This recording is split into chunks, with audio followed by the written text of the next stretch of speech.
welcome to Financial Footsteps, candid conversations with financial leaders, the podcast that takes you deep into the minds of the masters behind the numbers. Join host Chad Dean as he connects with financial leaders as they share their journeys so that we can gain valuable insight from their failures and triumphs. Get ready for candid conversations, behind the scenes anecdotes, and practical wisdom that will transform the way you think about your career in finance. Put down the balance sheet and listen in. Hello, everyone, and welcome to Financial Footsteps, where we explore the background and the careers of financial leaders for the benefit of those that want to follow in their footsteps. I am Chad Dean, your host. I've been a recruiter for 27 years, and I am the owner and CEO of Integrated Management Resources, a Phoenix-based executive recruiting company, and also the sponsor of Financial Footsteps. And I am very excited today to have Adam Miller as a guest. And hello, Adam. Welcome to the show. Hi, Chad. Thank you. We were just talking about the Diamondbacks before this, so I got to give a shout since this is right after the Diamondbacks earned a spot into the World Series. So let's go Snakes. Adam already has tickets to the series, so I am super jealous, and I might be jumping on after this, figure out how I can get some myself. So welcome, Adam. Thank you. Tell us, let's start with your background as far as where you grew up, what you're doing now, and we'll go from there. Thanks. I actually grew up on the East Coast. I was born in Connecticut and spent my whole youth and went to school near Boston in Waltham, Massachusetts. It's at Bentley University, and started working back east. And then I moved here in '87, was transferred out and here, thankfully, with my employer. And I've never left. Love Arizona. I love the weather. It's a beautiful place to live. You love it more now than you did probably 45 days ago when it was, or even last week when it's still 103 in the middle of October. It's our winter. We don't have to shovel sunshine, is what they say. Exactly. You don't have shovel heat. So currently, right now, what are you doing? I am the CFO and Executive Vice President of Barron Lighting Group. It is a commercial lighting company. It's been in business for 50 years. We're celebrating 50 years this year. I haven't been there the whole 50. I've been there about a quarter of the time. But it is based in Glendale, Arizona. And we do actually manufacture products there that are made in the USA. And we also design and distribute all kinds of commercial lighting, emergency lighting, exit lighting, things for people get a lot of rebates for reducing their cost. Electricity and LEDs definitely do that. Gotcha. So before we get into the whole work side of things and your career and all that, what about family? What do you do for fun? We actually like to travel a lot. We hike. Unfortunately, I'm not hiking right now. I have a little bit of it's called a IT band issue. Oh, so getting that straightened out. But wife and I like to hike either here or we go up to Flagstaff when it's too hot, and we hike up there. We love to travel all over the world, and unfortunately, traveling overseas may not be a great idea right now, but we're looking for our next adventure. Awesome. So you grew up in Connecticut, which I love Connecticut. And you know what I love about Connecticut is how green it is and how growing up in Phoenix, we are on a grid system for our roads. And in Connecticut, they go wherever they felt like going and around creeks and in between hills. And I think it's so beautiful there. Well, here in Arizona, when you get directions that go east-west, you can do that on a grid. Left-right. Yeah. Because you don't really know what direction you are because streets go in circles. So it's interesting. So you went to Bentley College and you got a degree in? Accounting. Accounting. Very rare these days, but very more common when you're going to school? It was. It was an interesting journey getting into accounting. When I was a junior in high school, the counselor asked me what I was interested in for college. And I said, I like business. I want to make money. And I'm really good with numbers. Math was a hobby. And he said, well, try accounting. So my senior year, I actually took a bookkeeping course, like a freshman bookkeeping course in high school. And I loved it. I just like a fish in water. I said, this is easy. I get it. And some people get accounting, some people don't. It doesn't have anything to do with intelligence. It just has to do with your brain wired to understand it. And so then I applied to business schools back east and got into Bentley and did that. And I really had no idea what I was getting into. I just knew I liked numbers. I liked dealing with money, business. I started working when I was like 13, being a dishwasher, and always knew I had to provide for myself. So I told my counselor, I said, I want a career that I can be a professional, but unfortunately, I can only afford 4 years of school. I just don't know if I can. I said, I have to be able to graduate in 4 years and get a professional job. And that's why he sort of pointed me toward accounting. Well, that very fortuitous to have that particular advisor, right? Yes, yes. Well, I had to take one class to graduate my senior year in high school. So he made sure I took the English class in sixth period so I couldn't goof off and get in trouble my senior year. So I filled it up with all other, like the accounting class and some other classes, just electives to keep myself busy until sixth period. So I was not happy about that, but it worked out well. I remember when I took an accounting class my freshman year of college, and I had zero interest in it. I was like, I'm just taking this because I have to. I ended up so you say it clicks with some and it doesn't with others. For whatever reason, it clicked with me. Balance sheets, income statements, all that just came so naturally to me. It was the easiest A I got, and I was so glad when I got done that I took the class because I think it probably was the only A I got my freshman year of college. Um, I was having a really good time. So. Yeah, I had a great first professor. I think we were his first class he was teaching at Bentley. And he was really good. And by the time I got to my senior year, he was now teaching senior classes. So he was teaching an auditing class. And a lot of us in that class had been interviewing already with a lot of the big firms. You either go public or you go private. So you had those. And I actually took an internship in private. And I saw what that was. I said, I'm going to go to a public because I don't think I want to grow up in that environment. I want to be doing different things. So I took a job as an auditor in public accounting firm. So I'm sitting in this class all comfortable, and teacher says, well, how many of you have taken jobs with big firms being auditors? Everyone raises their hand. How many people know what auditing is? Why'd you take a job? Because you haven't even had the class yet. Don't even know what you're going to be doing. Because we thought we were supposed to. We followed the path. They said, this is the path you should take. Mm-hmm. So it's either audit, taxes, public, private. And so I said, well, audit, public, that's what I'll do. So I got a job. Everybody was a little shocked that I got a job where I did. So it was fun. I had not as long hair as I have now, but I was a lifeguard, tan all the time, you know, long hair, just a hangout guy. And they're like, you got into Arthur Andersen. So I interviewed and got a job with Arthur Andersen out of school. That was my first job. Yeah. What did the accounting people think of the finance people back then? We didn't understand what they were really doing. They were good partiers. All the finance people I knew were just really off the hook. And they seemed to be having a really good time. And us accountants were just like, oh, I got to study for this course. They were always happy.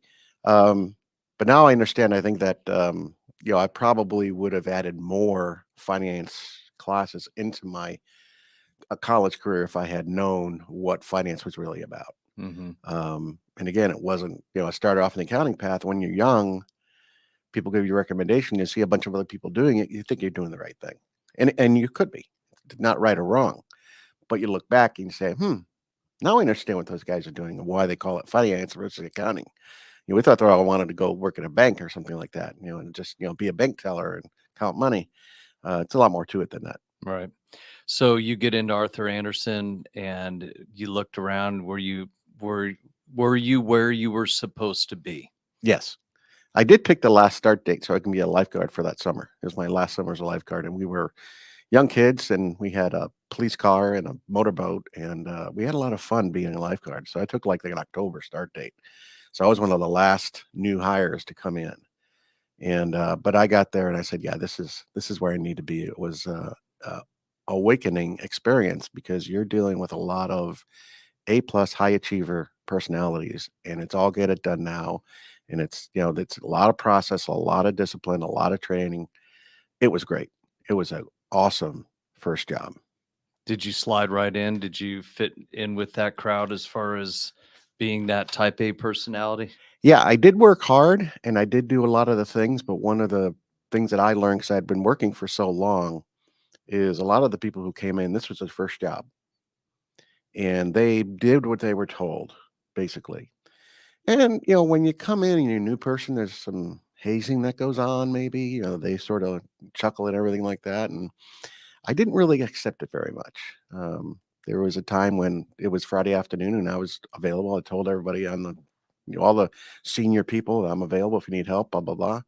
And I had a trip planned to leave. I had to leave at 5 to whatever, go on a trip. So at 4:45, guy comes over with a big pile. He says, "Hey, I need these copied. They need to be done. And if you don't get them done today, come in tomorrow." But I said, "I told you I was available all day. They were sitting on your desk all day, and you wait till 4:45." I said, "I'm leaving at 5. Give it to somebody else." And he didn't know what to do. Yeah. And I had a backbone, and that wasn't really understood to some of these people. And I did have some good mentors there who helped me through that. Obviously, work hard and do what's asked of you. But this kind of playing around and hazing, I didn't accept it. Wow. So you bucked the trend. Oh yeah, and he went and complained, and then he got a little bit. I think he was told, "Don't ever do that again." And from that point on, I never had a problem, and I got all kinds of great job opportunities within Anderson. The jobs you want to be on to work on, because I did work hard, but I wasn't. I was very direct and not a very. I didn't play games. Hmm. So what did you learn from business, or what sticks out in your mind as far as what you learned most from that first job? Um, I was there for a long time. I started out as an auditor, and then I became a forensic accountant. And I was an expert witness. It turned into being an expert witness in litigation, doing business valuation and everything. So I sort of went off into specialty services. Because when I was in auditing for 3 or 4 years and I made senior and I was working with the manager, and he said, "Hey, now you know the whole cycle of auditing. He said, this is everything we do." I said, "There's nothing else." He said, "Well, once a new pronouncement comes out, we have to know what it is and everything like that." I said, "This is great. Thank you very much for the education. I'm going to do something else because I just couldn't live in that world forever." There are people that can, and it's awesome. They do a great job. I'm not that guy. I'm not the guy to do journal entries every week. I'm not the guy to just do the same thing every month. That's not me. There is a need for that, and it's a great need. If you can do that and be happy and be accurate and on time, Super important. that is a great attribute to have. I can do it. I wouldn't be happy doing it. So I've learned what makes me happy and what doesn't make me happy. Just because I can do it doesn't mean I have to do it. Do what you're comfortable in. So when I slid into this role, I'm much more operational. Yeah, I'm in charge of accounting, but I'm also in charge of purchasing, production, the warehouse, um, IT department, the returns department. They all report out to me. All the operational things report out to me. To me, that's fun. I mean, I'm juggling all these balls all day. That's a world I live in and I'm comfortable in. Hmm. I'm very uncomfortable if everything's very quiet. And Right. I've learned that about myself and I've accepted it. And I accept what my positives are and then things I can't do. And I hire people to do the things I can't do. And I tell them, "You're going to be the master at this, not me. I'm hiring you because of this, because I don't do it well." Knowing what you don't do well and knowing what you do well, that's very important. And like I said, I learned if I can do it, that doesn't mean I have to. Right. So when I was young, going in the auditing track, you're following everyone else's lead, and that's okay. That's great. You're doing something to move forward. But right now, if I meet a young person who's thinking about going to school, not going to, let's say they don't want to go to school right away, I tell them, get into sales. Do something in the sales function. So you'll learn about the company. It's a great occupation. When you're ready, if you want business, go to business and do that. But the sales background will help you tremendously. And I'm a pro sales CFO. I work very well with the sales department. We work together. My equivalent, who works with all the sales functions and marketing and engineering, we work very well together. It's a great combination. Well, if you can survive sales and get punched in the mouth every day and lose all your teeth and come back the next day and Yep. and ask for more, that's a strong skill. Yeah, you get used to the word no a lot, and you just don't stop. And if it doesn't bother you, just keep going forward. And that is a learned behavior. That's not something people are born with. They sort of have to learn that a no is okay because Mm-hmm. there's a yes coming down the road somewhere. Yep. Somewhere. So a lot of the audience listening to this probably read the white paper on Arthur Andersen, but were you there during the Enron scandal and all that? Yes. I actually worked for Andersen for my first 8 years, Mhm. left, went into industry, actually went into ERP consulting. And then after I left that, Andersen recruited me back in 1999. So I rejoined Arthur Andersen in 99. I left in like 93. So I was there, and it was a very different firm that I left because Andersen was always very structured and very disciplined. And there were high expectations on everybody. And when you took that job, you knew those expectations. No one had to tell you they had to work hard, they had to do X, Y, Z. Very different when I came back. Hard to find people. They started recruiting finance majors instead of accounting majors, and anybody who has a related major. And it was more people centric than it ever was. Like I had my old Andersen traits, and I was doing a great job. I can get it done. But as my partner said, you're leaving dead bodies in the hallway, man. These people don't know how to deal with you because this is a different firm. And it was correct in dealing better with the people. But it was just hard to adjust to. And that's where we started learning that, the softer skills and a better approach. And one of the partners who counseled me said, listen, might not be great at everything. Just make it a neutral. Just make it so it doesn't hurt you. If you're not great at, building a pyramid, just sort of step back and have other people help you build it. But don't take charge and say, I'm going to build a pyramid. You know what it is. You know what you're good at. You know what you're not. Things you're not good at, make it a neutral. Just don't make it count against you. And it was great advice because I use that today to people. Say, listen, we're not all good at everything. Just don't be bad at it, or Right. don't step in something you don't want to step into. Well, I think we should do just one spin-off podcast and just talk about the whole Enron thing and that whole, because that's a whole story in itself. I earlier, before it all hit the press and everything like that, we have availability sometimes, and there was a big project that I could have been put on, and I was available, and one of the partners said, no, he can't go. We need him here. And I'm like, I sort of looked at scans at it, and so I said, okay, you're the partner. That's great. And I did get out of the work. Well, I found out that the job was Enron, and he didn't want to send me down there. He knew it was. I don't know if he knew it was dead end. if he really wanted me, or if he knew that there was some stuff going on there that they didn't want to be part of. Don't know. But it was tough. It was a hard thing to do. But it was a great organization. It's a shame that what happened to it did happen to it. But it was fun at the end. We can do a whole spinoff of, we were sold. I mean, you had to wait till your group was sold to figure out where you're going. It was like an auction. It was amazing. So I see KPMG. Is that where you went? From Andersen, went to KPMG, stayed there for 18 months, and they said, go find somewhere else to go because we're specialty service. So if we work for a client, they can't do audits for them. It is like a service that is very sensitive to that. So we didn't always mix with a firm. So when we're going to KPMG, we're like, why are we going from one accounting firm to the other? Because you have conflict issues. If they're not a client, we can't do certain work. And once we do work for somebody, you can't take them as an audit client because of the attest function and the independence issues. So after 18 months, they said, yeah, it's more of an issue than we thought. We are seeing a lot of conflicts. We're going to have to, spin off. And we went to FTI, bought our practice. And that was another transition. That was fun. Good organization. They focused on what we did. There was no audit. And the conflict issue was solved. And they did a great job. It was very interesting, the different firms and how they dealt with people and how they dealt with the onboarding. And then from FTI, I went back into industry. And that was with Clifton Gunderson? FTI, after that, I went to Scott Homes. Scott Communities. Scott Communities. It's a local home builder here in Arizona, owned by Steve Robeson of the Robeson family. And he has a single family residence, and he also had a multifamily arm. So I joined that, and that was very interesting. That's the first time I actually had an interview for actually a director of finance job. Um, and I had an interview for it, and it was very interesting. So it was fun.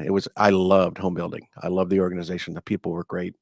I was there from 2004, which is when it was sort of limping along, and I left in 2008 after the big bubble, and then the big, everyone Pop. overbuilding Mm-hmm. caused the market to have a little problem. And but it was a great ride, fun ride. I loved that experience. Learned a lot. So it was a good time. You started doing the finance work. Did that come easy to you? Yeah, it Yeah. was. I did a lot of financial modeling, and we had all these different communities, and I had to work with the banks on our borrowing base to make sure we have the collateral, and then you do a request for money. And you have to show them where you are, and each house is its own little project, and you had to sort of bring all that together into one big cash flow statement. Say how much cash do we need, what do we need, and take down from the bank and things like that. So it was very fun. It was a great experience. Did a lot of more IT computer work there, learning how to get information out of different systems. I think they used JD Edwards at the time. We're very fortunate to be associated with Robeson because they had a lot of resources we could use. It made life a lot easier. And like I said, it was a great organization. It was a really fun time. But I also became the authorized signer, and when you have to sign all contracts, you get that big pile of paper on your desk, and you've got like a day to get through them. And it's a real. You can't electronically sign at that time. It was a real signature needed. Now DocuSign has made things a little, all these other packages made things a little easier. But back then we were pen to paper, and you needed like 15 forms in every folder you had to sign. It's just that's when I decided I never want to have to sign checks, documents, or anything like that. So automating process was top of my list There you go. to get things done. So it sounded like that job was really good training for a CFO title. It was. It was really good. A good training background. Like I said, we had a lot of the resources of ropes, and they had great people who can guide you through what you need to do, and very gently. And it was really, really good. But it also reinforced one of the things I always say: cash is king. You can't live without cash. That's your bloodline. That's your lifeline. All these entries to do allocations and revenue recognition and all that stuff. It's important for the regulatory boards and SEC and things like that. But for a company to live, you need cash, and you better understand where it comes from and where it goes. If you don't understand that, you can really, really find some bumps in the road that you can't get over. That's the name of our podcast. Cash is king. So tell me about your first experience managing people. How was that? And what do you wish you knew beforehand? I wish I had better people skills. I had great technical skills, and I had great drive to get things done. I'd work 24 hours straight if I had to get it done. I had that inherent in me. And I think I expected everybody else to do the same thing. And I really didn't know how to criticize somebody without hurting their feelings. Leaving dead bodies in the hallway. Oh, yeah. There was super intelligent people working there. And, just because I knew how to get from A to B, it's different. We were a specialty service. It's not a book on what to do. You have to figure it out. And I'm really good at figuring it out. And I figured it out and said, here's what you do. Give them a 5-minute explanation. I was done. They're ready to go. I gave them a listed question, a listed task. Do it. They did, but they didn't do it the way I would have done it or what I really wanted. So I learned I don't explain myself very well. If I know something very well, I have to really slow down and just assume the person knows nothing about it and explain it that way and make sure you're on the same level with that person to find out what the level of expertise is before you set your expectations of how well they're going to do. And the other thing that I did is I gave them the deadline. I never asked them how long they thought it would take to do it. So there's a lot of pressure in their mind. Like, oh my God, there's 10 things I have to do and I've got 4 hours. Well, how am I going to get it all done? Versus, okay, take a look at this. How long do you think it's going to take you to do, and get them to commit to a deadline? If that works, great. If not, then, hey, okay, maybe there's too many tasks. Let's go ahead and figure it out, or get halfway done and we'll see how you're doing and then we'll figure it out from there. Didn't know any of that. I just knew it had to get done, partner wanted it the next day and get to it. So I was not people centric. I was task driven. Yeah, and those dead bodies were just laying in the hallways, and it was unfortunate, but you learn from it. It's a good learning experience and a good realization once you learn what you really are and how you act and because you and I are wired exactly the same. When I'm training people, I'm like, here's what you do, boom, boom, boom, boom. Now go do it. And I'm like, well, why can't you do it? So yeah, we're wired very much the same. And I'm still working on that to this day. So Yeah. It doesn't go it's away. a work in progress. But you tell people say, listen, this is how I am. This is how I speak, and if things are whatever, if I seem a little bit direct, raise your hand or use a code word or something like that. If it's getting to the point where whoa, what's going on? Because you tell people and be honest what you're good at, what you're not good at, and how it works. And I think you can have much better working relationship that way. Mm-hmm. Yeah. So tell us about your interview for your first leadership title. Did you, how did you prepare? How did the whole thing go for you? It was a whirlwind. It was held in I don't know if it was a hotel lobby lounge or a sort of a bar setting. And it was at the end of the day, and my days are just they're frantic. I mean, you're busy. I think I started work at 6 that morning, and I'm meeting this guy at like 6 p.m. and I'm in the middle of my day. I know I have probably to go back to work and finish something. So I sat with this guy, and basically, he said, "You've never been in this position before." First thing he asked me, he said, "Can you get loans from banks?" I said, "I can do that." He said, "Have you done it?" I said, "No." I said, "But I know I can." I said, "I've gotten a letter of credit." I said, "I know what the banks want. I know that they want to lend you money as long as you can realistically justify it." I said, "And I'm really good at working with that level of people." I said, "I know I can do it." I said, I'm not going to tell you I did it 50 times because I haven't, but I know I can." Um, so that was it was like being brutally honest, saying, "I know I can do it, but I never have." Some people might say, "Well, I've gotten loans before. I've got plenty of loans. I got car loans, house loans, whatever." It's not the same dealing with a bank in a commercial setting. Um, so it's again, I think at that point I was starting to realize who I was professionally, and it was very interesting. I mean, sort of looked at me like, almost like he expected me to stretch it because I'm getting an interview. I really want the job. I basically said, "Here I am. This is what I do. I'm really good at this. If you want me, great. If not, I'll just keep moving down the road." And but he hired me, and I There did you it, go. and I did what he wanted to do at the banks. And his ROI was infinite because we were using the bank's money to do everything. So it was great. So you might have touched upon it. Obviously, when I am prepping people for an interview, I'm like, honesty is 100% the most important thing, because if they ask you a question and say, have you done a loan with a bank before? And you say yes, and they break into that secondary question on that, and you can't answer, you're dead.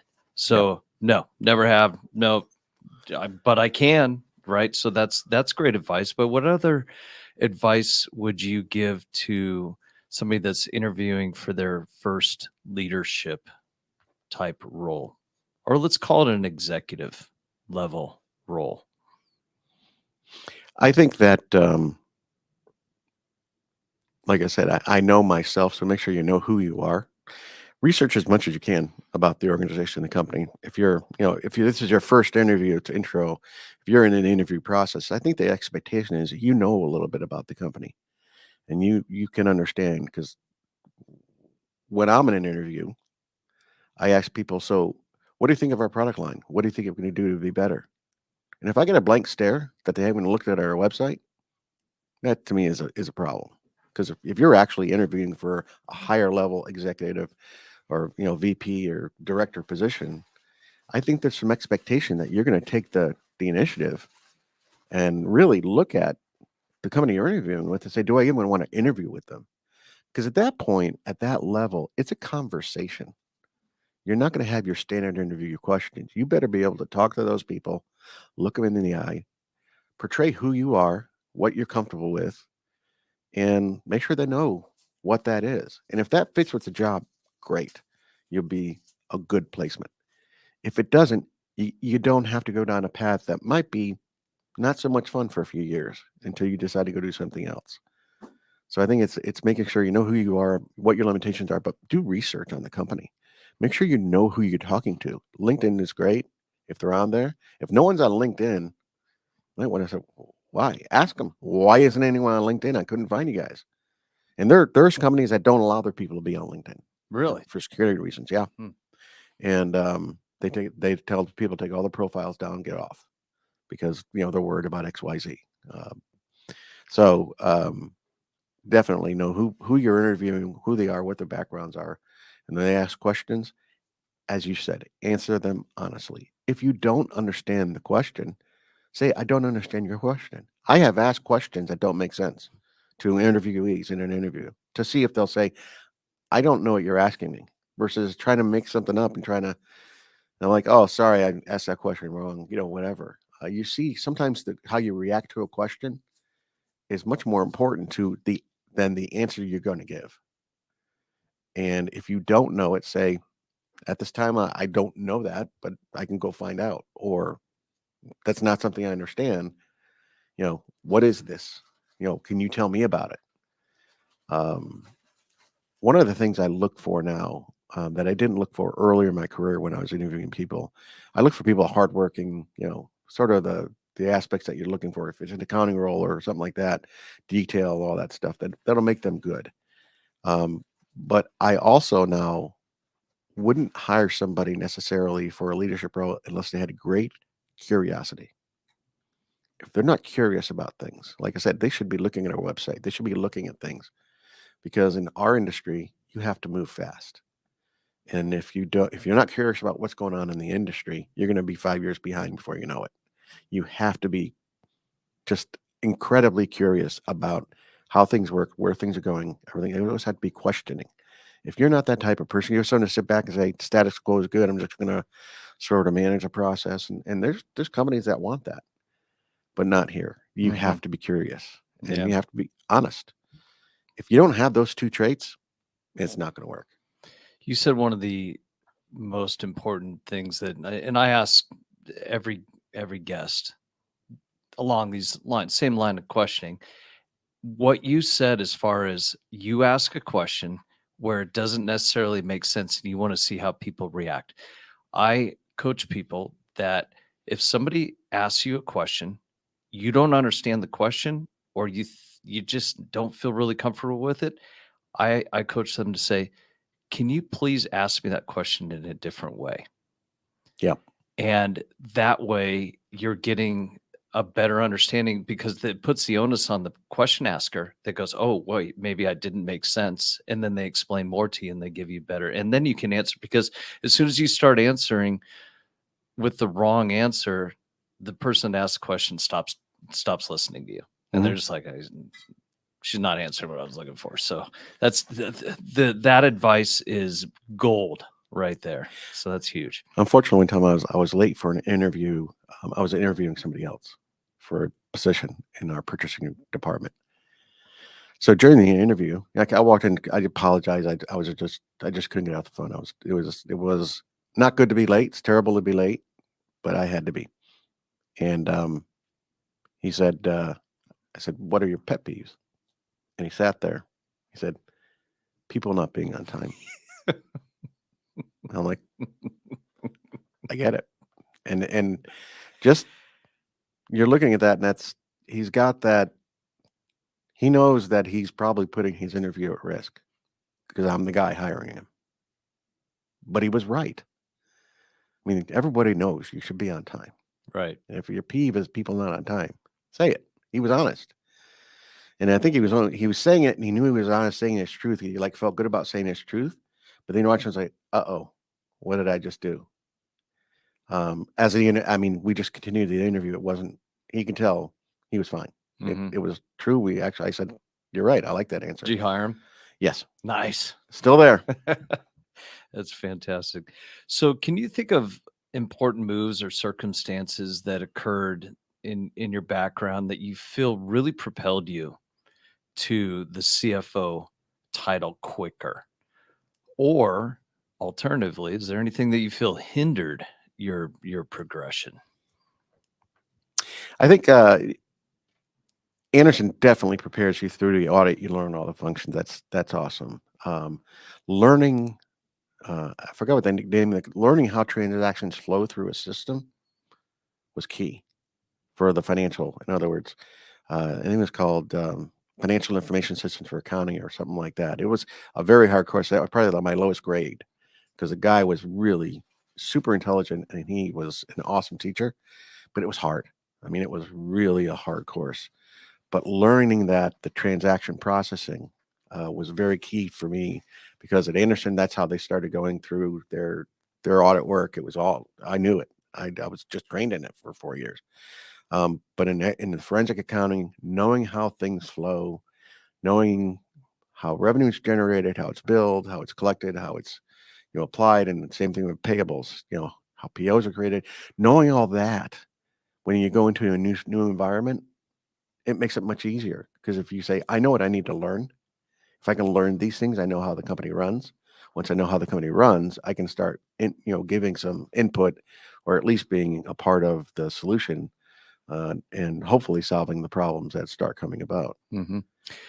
You said audit is so important and you learn and it was a good track for you. There's no everybody knows that there's a shortage of accountants these days. More students are taking finance than accounting. Why do you have any idea why that might be? I think finance gets a lot more attention in the press, if you will. It seems to be a sexier version of business than accounting. I think accounting has an aura about it that it's green eye shades and dark rooms and long hours, and you do the same thing every month, and you do blah blah blah blah. Um, but I think that whether someone now picks a finance degree or an accounting degree, if they learn the skills they need to have, it doesn't matter what's on the degree. And that's what, like I said, when I went back to Arthur Anderson the second time, that was a lesson I learned: is that these people are just as smart as we are, and they understand. They just need a little bit more training on what we're trying. If it's something having to do with GAAP or auditing or accounting, we probably have to give them a little bit more help. But they can do all the work that we can do, and they have more knowledge in certain things than we do. So, understanding what that was. Um, but I think I would say for somebody if they want finance, just make sure you get enough accounting courses to understand what the other people are doing and why they're going to drive you crazy when you get into your position. The controllers like, you can't do that. I need it over here. And like, what does it matter? One box or two boxes? Who cares? No, it's important. Well, that's how you have to meld the two to make sure you understand what the other one does. And I say same thing for accounting people. If I were to go back, I'd probably take more finance courses and more computer courses. I had intro to computers. We were still using, I think it was one of the first IBM desktops, and it had two floppy drives in the computer room because Hey, no one two had computers two in there. floppy drives. Two floppy That's drives. an Yep. upgrade. And then so I knew how to use a computer. And at Anderson, I taught myself how to use Lotus. I became an expert in Lotus, and that really carried me through to my forensic accounting because I said, if you're good at computers, we can use you for a case. And that's how I got in. So I learned that and had the skill necessary to get into a group I was a low level. I was a staff or senior accountant at the time, to get into a group who needed that skill. They didn't care who I was. They said, if you can use Lotus, you know how to do all these things. I just said, yeah, I'm great at it. And they're like, wow, you're awesome at this. So they said, hey, we need you for all the other. Then they started using me in more jobs. And that's how I got into forensic accounting, just because I had a skill that they needed, because I liked it. I mean, that to me was fun. Mhm. How does somebody coming from forensic accounting audit get that first title of what was it, finance director for Scott Communities? Well, my first CFO was job with Signature Technology Group. And it's a very interesting story because I was their expert witness in a litigation that one of the former an owner had with the other owner, Mm-hmm. and he won the litigation. And because I knew so much about the company, how everything worked, he turned to me after he basically won the company in a litigation. He turned to me and said, "Hey, want to be my CFO?" I'm like, "Sure, let's do it." So I was the expert witness in his litigation, and he said, "I want you to be my CFO." He said, "Because you know more about this company than anyone right now, based on all the work you've done." It was a lot of work. Unfortunately for him, it was expensive, Right. but it was my education. So when I stepped into that company, I knew how it ran. I knew what it was. I knew that transaction flow. So I could sort of step in and do that. But then I went back into public accounting, and I went through the interview that I showed you in the hotel lobby to get my first real executive job. It was a natural fit for me to do that first one. Um, it was fun. Again, learning a lot and learning through all those things. It was when you're in that position, people look at you as the answer, and it is important to be able to give people facts, figures, certain things that you're expected to know and know them. You know, how much cash you have in the bank? How many days does it take to collect? How many, how are our payables? Who needs money? When is our money coming in from our contracts? What day do they usually hit the bank? Knowing all those things, like the back of your hand, you have to, because they expect you to answer those questions. Because again, that's where you learn cash is king. And it was really a base business that had monthly contracts, monthly checks came in, and we did some hourly work where we built it and got those in. That was sort of extra stuff, though. But you had to know how the business ran, the heartbeat of the business. Um, but it was had very. I think I had one staff accountant at the end and a sort of a assistant who helped me with all the deposits and things like that. Um, but it was interesting to get into that role and be the guy.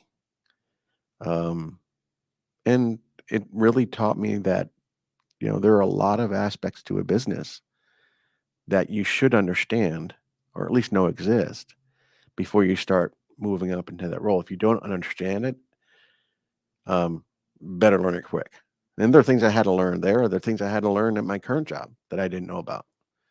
When I took my current job, I thought I'd be up to speed in a couple months. I thought it took up maybe about a year to really be contributing to the organization. So when I hire somebody, I tell them, listen, you have to adjust your expectations because we are very different.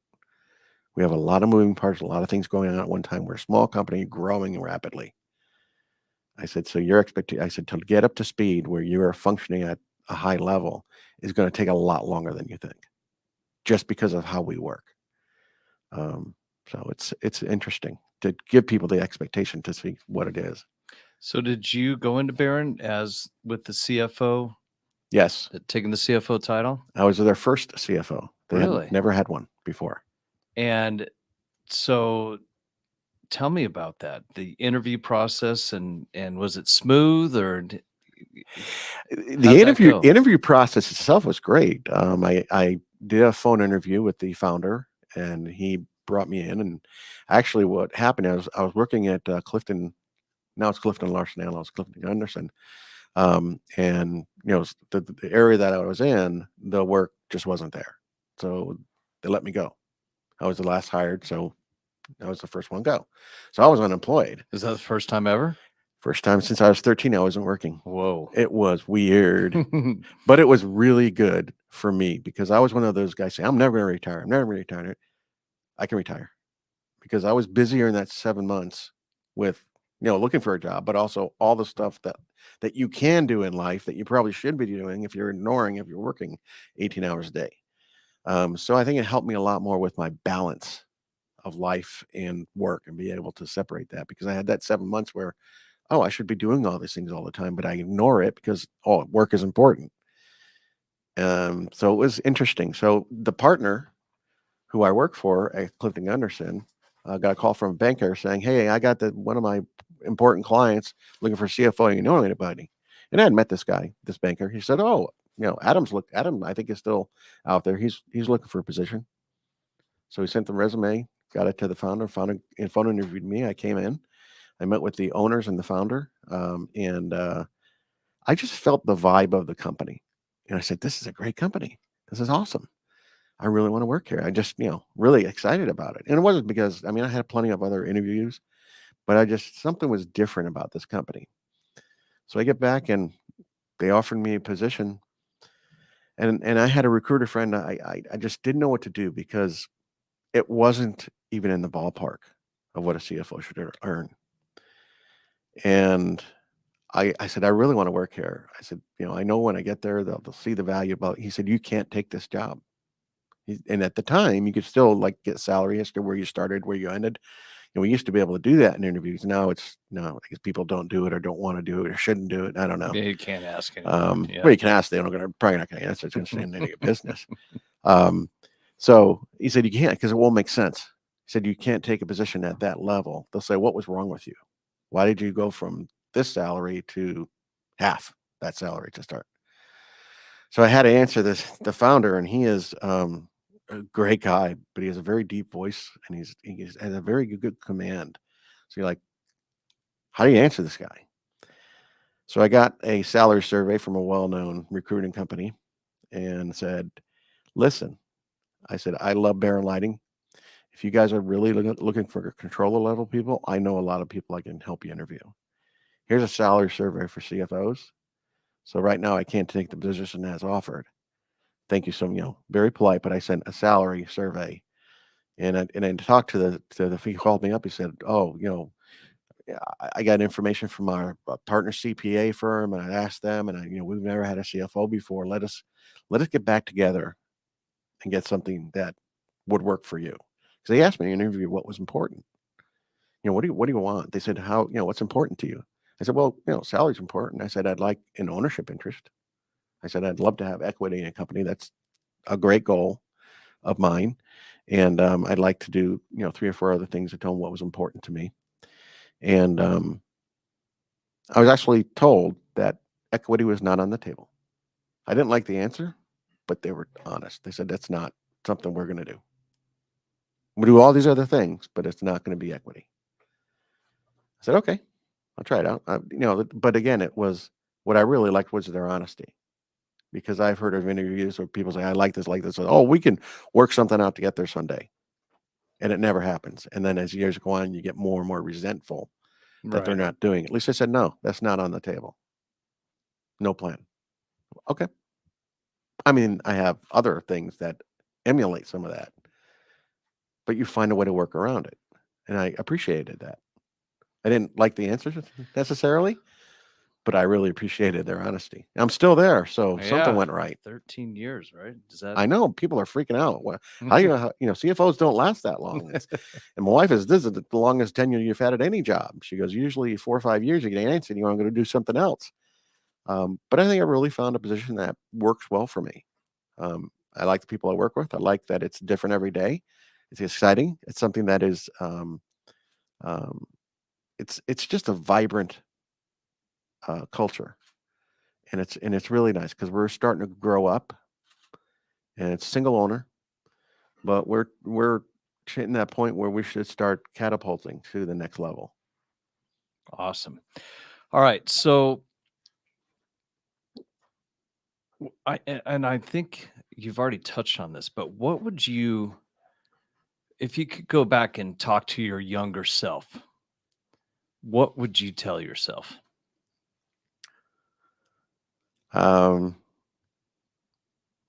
If I go back to my senior year in high school, I said I get the knee operation so I can keep playing football.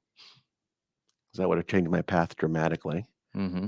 So that's one thing. Just look back and see decisions you made and what effect it had. I got a handwritten letter from an Ivy League football coach saying, I understand you're not playing. If there's anything I can do for you, let me know. I had no idea they were looking at me. But I decided not to have a reconstructive surgery on my knee back then because I knew what the recovery was. And I honestly, I was never going to be a professional football player, I didn't think. I didn't have the speed, just don't have the physical ability that it really requires to do that. But I could have gone to a college, and a different college, and had a different path. So it's interesting to some of the decisions you make. And then my first job when I left Anderson the first time, Um, I could have done it better. I could have handled the situation better. I might not have left if I had done something differently, if I just confronted my manager honestly about what I thought was going on, instead of holding it in and resenting them and thinking that, oh, they're putting me in a corner. They don't want me to contribute to the way I can. Um, I should have asked more questions. Um, but I was, um, I felt I was not being treated fairly or not being recognized for what I do. So I left. They were telling me, here we needed to do these things, not these things, and I said, okay, I'll do them. I did them. I did them really well. And everyone was really happy. I had a meeting. There's a quarterly report meeting, and everyone's like, "This is great. This is awesome. This is great." And I said, "Yeah, one more thing. What? I'm leaving." Like, what? I said, "Yeah, I'm going I'm going to a local firm, go do more forensic accounting, go back into the main line of the business." And they were shocked. And they shouldn't have been. I should have done it better. I should have told them more about what I was really feeling inside versus just saying, "I'm leaving." Mhm. Do you think that was your manager's fault for not asking you more and diving more into what makes you tick, or was it your own It was my own. My your own manager issue? was actually very good, and as we were going through the things and the plan of things that I needed to do well, it's sort of like, if I know myself, I was task driven. Hey, this is what we need from you. This is how you have to do it. Um, he was very good at that, and there was no. I knew what he wanted, and he would talk to me about anything. He asked me if I had questions, whatever. But what I didn't do is let him know how I felt and how it affected me. And if I had told him that, he probably would have said, "Hey, listen, this is a temporary thing. This is something we need right now. And in my last year, 6 months after that, there'd be other things for you where you can fulfill that need that you're looking for." So I didn't really share my feelings with him. I just thought that they were crazy for making me do this when I could do so many other things for them. So I probably had a higher opinion of my abilities and where I thought I was necessary versus just being put where I need to be and doing a great job at it, but then telling the people this is what I really want to do. And there could have been different opportunities for me there if I had been more honest with how it really made me feel. What an important lesson. That really is, because I, as a manager, am so appreciative when people come to me and they say, "This is how I'm feeling. This is what's going on with me. This is where I want to go." I don't know that. I'm so busy in my day to day and I ask questions, but if you're not honest with your manager, they'll probably never know. Right. So that lesson alone is worth its weight in gold to anybody young. Does it take a lot of um, strength to do that? Is it nerve-wracking? Yes, but guess what? Just practice it with somebody that you know. Script it. I always tell people, script out what you want to say and work with somebody else and say, and role play it and say, this is what I want to say to my manager. And if you say it a couple times, it'll bring that anxiety down. It's going to be tough. Mhm. But at the end, the manager really does appreciate it. Well, if you make it about yourself and your feelings and what you see, the conversation is much easier because it's not about the person you're talking to. You're like, this is how I'm feeling. Mm-hmm. Not saying you did it. I'm just feeling this way. And you can't, how you argue with somebody how they feel. Now, Sure. if you don't say, well, you really shouldn't feel that way, that's not what we're trying to do. Let's go ahead and correct it. And that's usually what comes out. Mm-hmm. So it says, I'm feeling really overwhelmed. There's all these projects. Because when I interviewed somebody, I said, listen, how do you feel about having a to-do list that grows every day? It never gets done. It will never be done. You'll have 10 items in the morning. By the time you leave, you have 11 items. And 11 different items maybe, but it's never going to be over. You're never going to be done with many things. How do you feel about that? And some people can't deal with it. They want to check the task off and get it done and move on to the next thing. They don't want to keep adding to it. And there's constant things that are in the air in process. If you can't deal with that, it's probably not the right environment for you. And that's okay. Because there are plenty of environments that need people who are task driven, who have that sense of accomplishment. And there's cultures that can live with that. Not at our company you can't. Mm-hmm. It's much more dynamic than that. What great advice. I mean, that was key. And that's going to help a lot of people out. So I appreciate you sharing that. And it's hard to believe, but our time is up. Wow. That was an hour.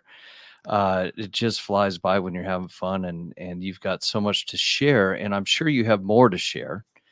And if somebody that's listening to our podcast wants to reach out to you to maybe ask you a question or something like that, how would they find you? Probably just send me an email. I'll give you my work email, if that's okay. Please. Adam.miller@Barron, BARRONLTG.com. And they can send me a message, and then I'd be very happy to answer it and just reference the show. And I know who you are because, unfortunately, like you, and I wake up with hundreds of emails in my box, and I found a method to get working faster. But definitely loved answering the questions, and thank you very much for having me on the show. It was really enjoyable. Absolutely.